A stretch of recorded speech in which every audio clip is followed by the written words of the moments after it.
Students, आज की class में आपको सिखाने वाले हैं कि आप लोग प्रत्यक्ष विधि का इस्तेमाल करके माध्य कैसे निकालोगे। स्टूडेंट देखिए, माध्य निकालने की हमारे पास तीन विधियां हैं। एक है प्रत्यक्ष विधि, दूसरी हमारी है कल्पित माध्य विधि और तीसरी विधि है पग विचलन विधि।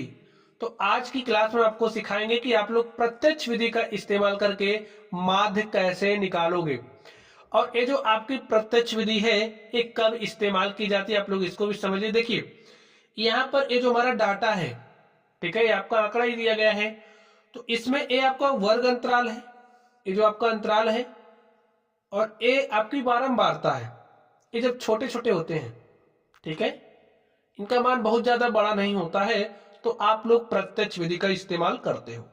तो चलिए, यहां पर हम लोग प्रत्यक्ष विधि का यूज करके माध्य निकालने वाले हैं। तो आप लोग ध्यान से क्वेश्चन को पढ़िए। देखिए इसमें क्या कहा जा रहा है। विद्यार्थियों के एक समूह द्वारा अपने पर्यावरण संचेतना अभियान के अंतर्गत एक सर्वेक्षण किया गया, जिसमें उन्होंने एक मोहल्ले के 20 घरों में लगे हुए पौधों से संबंधित निम्नलिखित आंकड़े एकत्रित किए। प्रति घर माध्य पौधों की संख्या ज्ञात कीजिए। यहां पर हमें आंकड़ा दिया गया है। माध्य ज्ञात करने के लिए आपने किस विधि का प्रयोग किया और क्यों। चलिए, अब आप लोग ध्यान से देखिए, हम लोग माध्य निकालने वाले हैं। तो कौन सी विधि हम लोग यूज करेंगे? प्रत्यक्ष विधि। क्यों? क्योंकि यहां पर ये जो आपका अंतराल दिया गया, वर्ग अंतराल दिया गया है, ये छोटा है। आपकी जो बारंबारता भी क्या है, छोटी है। तो और ये जो आपकी प्रत्यक्ष विधि है, तो लिख लीजिए सॉल्यूशन, प्रत्यक्ष विधि।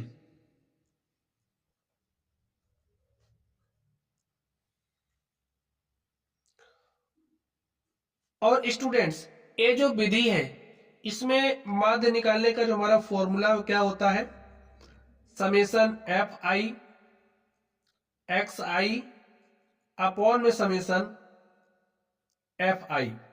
ये जो एक्स आई है, ये क्या होता है, ये वर्ग चिन्ह होता है। ठीक है, वर्ग चिन्ह क्या है इसको भी आप लोग समझ लीजिए। देखिए, ये आपका क्या है, एक्स आई, और एक्स आई को कहते हैं वर्ग चिन्ह।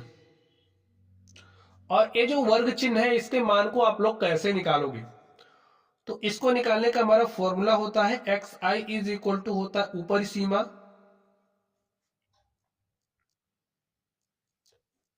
प्लस निम्न सीमा बटे में 2। ठीक है, चलिए, अब हमें माध्य निकालना है। माध्य निकालने के लिए हमें भाई F summation F I X I चाहिए और समेशन एफ आई चाहिए। बिना इसके हम माध्य निकाल नहीं सकते। तो चलिए, सबसे पहले इन चीजों को हम लोग निकालते हैं। तो आप लोग ध्यान से देखोगे तो सारी चीजें समझ में आ जाएंगी। और इस तरीके के प्रश्न स्टूडेंट्स आपके बोर्ड एग्जाम में पूछे जाते हैं और 4 नंबर वाले में ही आएंगे। ठीक है, 4 या 6 नंबर वाला। चलिए, आप लोग ध्यान से देखिए, आपको जो जो दिया गया लिख लीजिए। पहले तो आपको पौधों की संख्या दी गई है, पौधों की संख्या।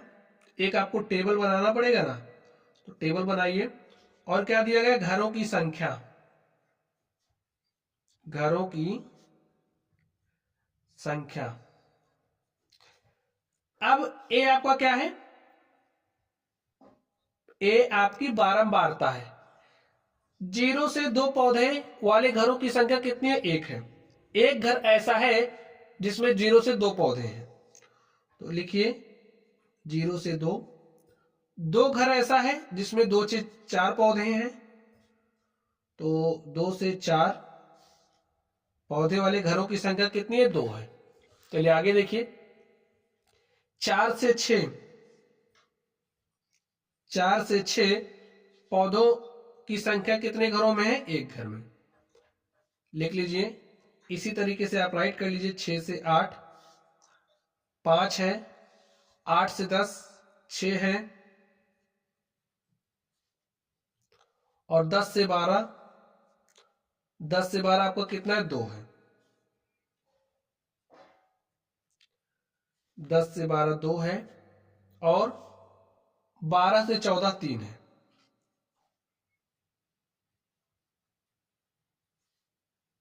चलिए, अब एक कॉलम आपका बनेगा वर्ग चिन्ह निकालने का। तो यहां पर वर्ग चिन्ह के लिए किससे दिखाते हैं वर्ग चिन्ह को? एक्स आई से। और एक्स आई निकालने का हमने आपको फॉर्मूला बताया। कैसे निकालोगे? ऊपर सीमा प्लस निम्न सीमा बटे में 2। तो यहां पर ये जो अंतराल आप देख रहे हो, ठीक है, इसमें ए वाली जो सीमा है इसे ऊपरी सीमा कहते हैं, और यहां पर ए वाली जो सीमा है इसे निम्न सीमा कहते हैं। तो लिख लीजिए ताकि आप लोग भूलो मत। इसे क्या कहेंगे? यही लिख दे रहे हैं, ठीक है। इसे हम ऊपरी सीमा और इसे क्या कहते हैं? निम्न सीमा।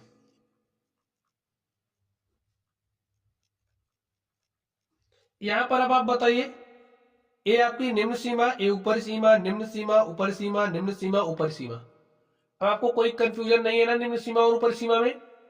चलिए, अब आप लोग ध्यान से देखिए।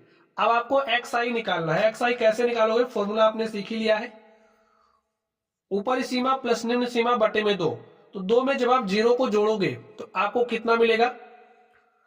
2 में 0 जोड़ोगे तो 2 मिलेगा, और 2 को जब आप 2 से भाग दे दोगे तो आपको 1 मिलेगा। तो यहां पर 1 लिख दीजिए। एक्स आई का मान देखिए हम निकाल रहे हैं।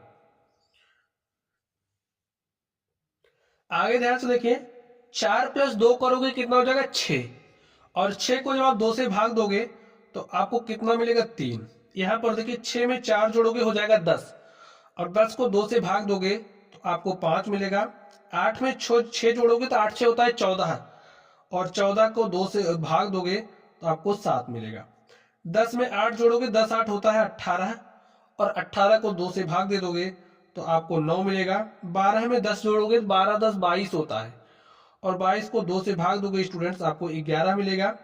14 में 12 जोड़ोगे, 14 12 26 होता है, और 26 को 2 से भाग दोगे तो आपको 13 मिलेगा। देखिए आपने एक्स आई का मान निकाल लिया है। आगे ध्यान से देखिए, अब आपको एफ आई और एक्स आई निकाल लीजिए। देखिए एफ आई एक्स आई, यानी कि एफ आई का गुणा आपको एक्स आई से करना है। तो गुणा कर दीजिए। 1 को 1 से गुणा करेंगे आपको 1 मिलेगा। 2 को 3 से गुणा करेंगे, 2 3 6 हो गया। 1 को 5 से गुणा किया, 5 आ गया। 5 को 7 से गुणा किया, 5 7 35, 6 9 कितना होता है? 54, और 2 गुणे 11 करोगे 22 हो जाएगा। 3 गुणे 13 करोगे तो 13 3 39 हो जाएगा। अब एफ आई इंटू में एक्स आई आपने निकाल लिया। तो अब आपको क्या निकालना है? Summation F I X I. Summation F I और एक्स आई का मतलब होता है कि ये जो आपने एफ आई एक्स आई निकाला है इन सबको जोड़ लोगे तो आपको समेसन एफ आई एक्स आई मिल जाएगा। जोड़ लीजिए। देखिए 1 6 7 5 12 5 17 4 21 2 23 9 32 के 2 हासिल 3 3 6 5 11 2 13 3 16। तो हमारे पास समेसन एफ आई एक्स आई का मान आ गया 162। अब समेसन एफ आई आपको निकालना है। तो समेसन एफ आई कैसे निकालोगे? देखिए जोड़िए। 1 2 3 1 4 5 9 6 15 2 17 3 20। तो आपके पास समेसन एफ आई का मान 20 आ गया है, और समेसन एफ आई एक्स आई का मान 162 आ गया है। तो अब आप लोग जो मान निकाले हो यहीं पर रख दो। देखिए समेसन एफ आई एक्स आई का मान कितना है? 162। तो यहाँ पर आप 162 रखिए, और समेसन एफ आई का मान कितना है? 20। यहाँ पर 20 रख दीजिए। अब इसको आप हल कर लीजिए और आपका माध्य निकल चुका है। सॉल्व करिए। देखिए काट दीजिए। 20 से इसको काटोगे तो 20 अट्ठे 160 होता है, ठीक है। दशमलव लगाया भाई, 160 2 62, 2 में भाग गया नहीं रहा, दशमलव लगा दिया। 2 के पीछे 0 लगाए, 20 हो गया, और 20 1 के 20। तो जो हमारा माध्य है वो हमारे पास क्या आ चुका है? 8.1। तो हमें बताना क्या था? प्रति घर माध्य पौधों की संख्या बतानी थी। प्रति घर माध्य पौधों की संख्या कितनी है? 8.1 है, और स्टूडेंट ये हमारा क्या हो गया? आंसर हो गया। तो आप लोग प्रत्यक्ष विधि का इस्तेमाल कैसे करोगे हमने आपको सिखा दिया है। आपको भ्रमित नहीं होना है कि आपको कितने टेबल बनाने हैं, ठीक है। यहाँ पर ये जो कॉलम है, कॉलमों की संख्या क्या रखनी है इसको ध्यान नहीं रखना ज्यादा आपको। अगर आपको एक फॉर्मूला याद है, देखिए एक फॉर्मूला अगर आपको याद है तो इसी के माध्यम से आप कॉलम बना सकते हो। देखिए एक कॉलम तो आपको जो अंतराल दिया उसके लिए बनेगा, दूसरा आपकी जो बारंबारता दी गई उसके लिए, तीसरा ये जो एक्स आई आप निकाल रहे हो उसके लिए, चौथा एफ आई इंटू में एक्स आई के लिए। तो 4 कॉलम आपको बनाने हैं, ठीक है। चलिए आप लोग पढ़ते रहिए। Thank you.